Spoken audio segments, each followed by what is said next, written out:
परमेश्वर के अति पवित्र सामर्थ्य के नाम से सभी विश्वासी भाई बहनों को आज की भोजन के लिए जय मसीह की। जब हम लोग इस पुस्तक को पढ़ते हैं प्रकाशित वाक्य की तरफ से 3 अध्याय उसका 7 से लेके 13वीं आयत तक फिलदिल्फिया की कलीसिया को संदेश है ना। तो जिस बात के लिए परमेश्वर ने हम सभी को ठहराया है कि आज की जो आत्मिक भोजन है हम सभी को उसको खाएंगे, इसलिए खुदा परमेश्वर को आज के दिन के लिए धन्यवाद दे और उसके बाद हम लोग आत्मिक भोजन के लिए अपने आप को तैयार करेंगे। हमारे महान करुणामय परमेश्वर, धन्यवाद है प्रभु जी आज के दिन के लिए। एक बार फिर से खुदा परमेश्वर तूने मौका दे तेरे संग बातचीत करने के लिए, और आज जो वचन हम तेरे पवित्र शास्त्र से पाते प्रकाशित वाक्य से कि फिलदिल्फिया के कलीसिया में क्या तूने चिट्ठी लिखी है और हमें उसके अनुसार क्या करना है, हमें सहायता कर जिससे हम तेरे अनुसार चलने पाए। सारे आदर तथा महिमा के साथ ये प्रार्थना में तेरे इकलौते पुत्र जो कि मेरे प्रभु यीशु मसीहा के जो कि मेरे इकलौते उद्धार करता है, उसका नाम से मांगते सुन स्वर्ग राज्य में ग्रहण कर, आमीन। तो जब हम लोग इस बात को पढ़ते हैं, लिखा है जो पवित्र और सत्य है और जो दाऊद की कुंजी रखता है, जिसके खोले हुए की को कोई बंद नहीं कर सकता और बंद किए हुए को कोई खोल नहीं सकता। वह यह कहता है कि मैं तेरे कामों को जानता हूँ। देख, मैंने तेरे सामने एक द्वार खोल रखा है जिससे कोई बंद नहीं कर सकता। तेरी सामर्थ्य थोड़ी सी तो है, फिर भी तूने मेरे वचन का पालन किया है और मेरे नाम का इनकार नहीं किया। देख, मैं शैतान के उन सभा वालों को तेरे वश में कर दूंगा जो यहूदी बन बैठे हैं पर है नहीं, वरन झूठ बोलते हैं। देख, मैं ऐसा करूंगा कि वे आकर तेरे पैरों पर गिरेंगे और यह जान लेंगे कि मैंने तुझसे प्रेम रखा है। तूने मेरे धीरज के वचन को थामा है, इसलिए मैं भी तुझे परीक्षा के उस समय बचा रखूंगा जो पृथ्वी पर रहने वालों के परखने के लिए सारे संसार पर आने वाला है। मैं शीघ्र ही आने वाला हूँ। जो कुछ तेरे पास है उसे थमे रह कि कोई तेरे मुकुट छीन ना ले। जब हम लोग इस बात को पढ़ते हैं तो फिलदिल्फिया की जो कलीसिया है उसके विरुद्ध जो है परमेश्वर पिता कोई भी बात उसके विरुद्ध नहीं पाते हैं, लेकिन परमेश्वर पिता जो है उसको आशीष की बात, बरकत की बात जो है उसको पिता परमेश्वर जो है उससे देने चाहते हैं, है ना। इस रूप से जब हम लोग इस बात को पढ़ते हैं, जानते हैं, तब हम लोग इस बात को पाते हैं कि जो पवित्र और सत्य है और जो दाऊद की कुंजी रखता है, जिसके खोले हुए को कोई बंद नहीं कर सकता और बंद किए हुए को कोई खोल नहीं सकता। वह यह कहता है कि अर्थात परमेश्वर पिता जो है, जो प्रभु यीशु मसीहा जो है, सत्य और पवित्र है ना, शुद्ध है। हम लोग शुद्ध जल किसको कहते हैं, शुद्ध चीज़ किसको कहते हैं? जो चीज़ पवित्र और सत्यता है ना, सच्चा है और पवित्र भी।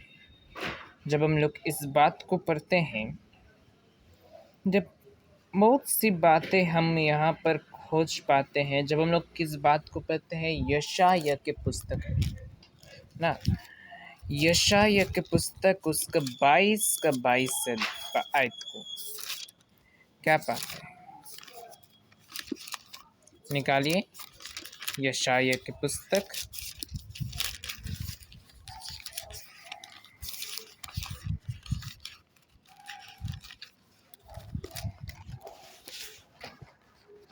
या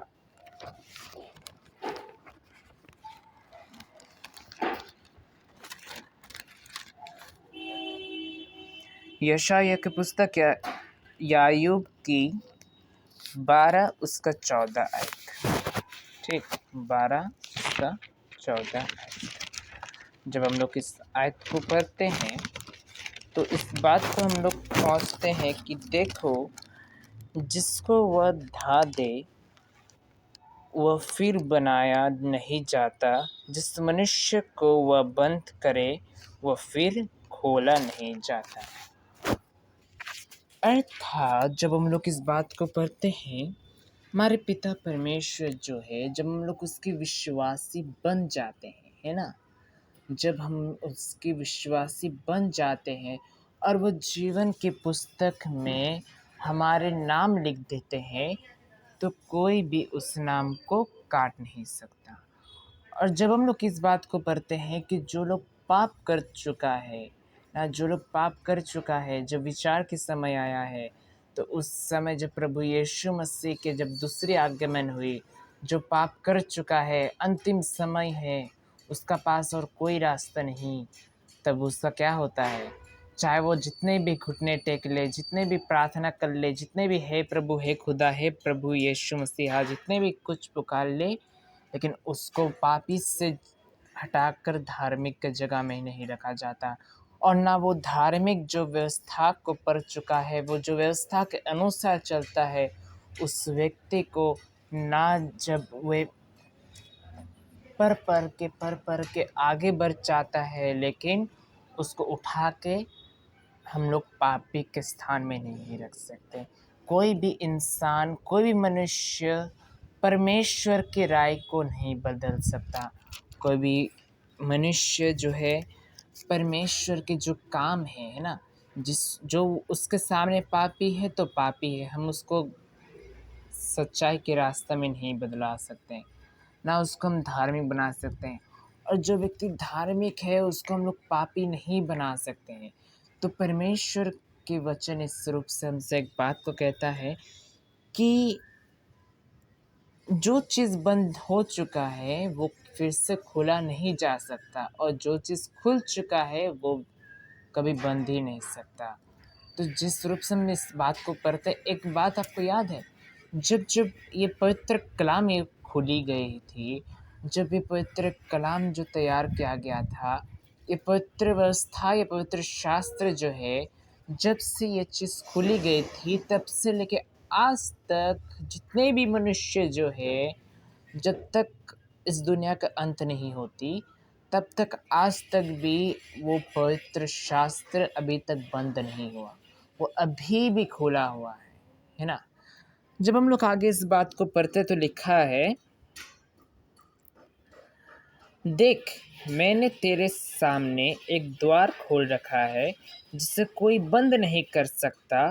तेरी सामर्थ्य थोड़ी सी तो है, फिर भी तूने मेरे वचन का पालन किया है और मेरे नाम का इनकार नहीं किया। अर्थात मनुष्य, उस मनुष्य जो विश्वासी है, उसकी सामर्थ्य जो है बहुत कम है ना, उसके सामर्थ्य जो है बहुत कम है, लेकिन वो आज तक भी प्रभु यीशु मसीह के नाम का इनकार तक नहीं किया कि वे एक मसीह है बोल के। और आज तक जो दरवाज़ा उसके लिए खोला गया है, वो उसके लिए बंद भी नहीं किया गया है। और ये भी लिखा है, उसका वचन का पालन पोषण करना, उसका वचन। आज हम जब हम लोग इब्रानियों की पुस्तक में हम लोग ये पढ़ें कि कैसे वचन की सामर्थ्य है, वचन का सामर्थ्य क्या है ना। जब हम लोग इस बात को पढ़ते हैं कि वचन का सामर्थ्य क्या है, तो वचन का सामर्थ्य यह है कि जो परमेश्वर के जो वचन है ना, हर एक वचन जो है परमेश्वर से भी ज़्यादा वो श्रेष्ठ कहलाती है। क्यों? मैंने आज आपसे कुछ बात की, है ना? मैंने आज आपसे कुछ बात की, क्या वो बात मुझसे मेरे समान है, या मुझसे श्रेष्ठ है, या मुझसे नीचा है? क्या है? मैं आज आपसे एक बात कहा, कल मेरा डेथ होगी, तो परसों जो बात मैंने आपसे कही थी, क्या वो बात इस दुनिया में नहीं रह जाएगी?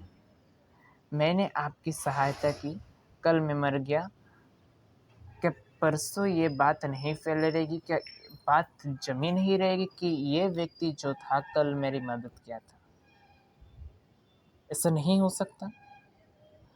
अगर मैं उस काम को नहीं करूँगा तो मेरा जो जीवन है उसी दिन उसी समय ख़त्म तो हो जाएगी, लेकिन मेरा इतिहास, मेरे विषय कोई नहीं जान पाएगा, है ना? अर्थ क्या है? अर्थ क्या है? अर्थ यही है कि परमेश्वर के जो वचन है, आज तक प्रभु यीशु मसीहा ने कितना महान काम किया, आश्चर्य कर्म किए, चंगाई दिए, सुसमाचार फैलाए, और सबसे बड़ी बात जो है वे अपना जीवन त्याग करके तीसरे दिन मृतकों में से पुनरुत्थित हुए। प्रभु यीशु मसीह के आए हुए और जाए हुए कम से कम 2023 सालों से भी गहरा साल होने चली। आज भी उनकी बात हो रही है ना? प्रभु यीशु मसीह जो है वो यहाँ पर नहीं है, है वो यहाँ पर मौजूद है, क्योंकि वो एक आत्मा है, और आत्मा जो है हर जगह मौजूद रहते हैं, ना? ये बात सच है। लेकिन प्रभु यीशु मसीह जैसे शरीर में पहले थे, यहाँ पर मौजूद है नहीं। लेकिन जो है उनकी जो वचन, उनकी जो वाक्य पवित्र शास्त्र में रहेगी, और वही पवित्र शास्त्र जो 2023 साल पहले तैयार किया गया था, वही 2023 साल बाद भी वही शास्त्र को हम लोग पकड़ के रहे हैं। वो आज तक भी पुराना नहीं हुआ। जैसा लिखा है, देख मैं शैतान के उन स्वभाव। जब हम लोग इस बात को पढ़ते हैं तो अर्थात यहूदी याद है, मैं आपको एक बात कहा था। हाँ,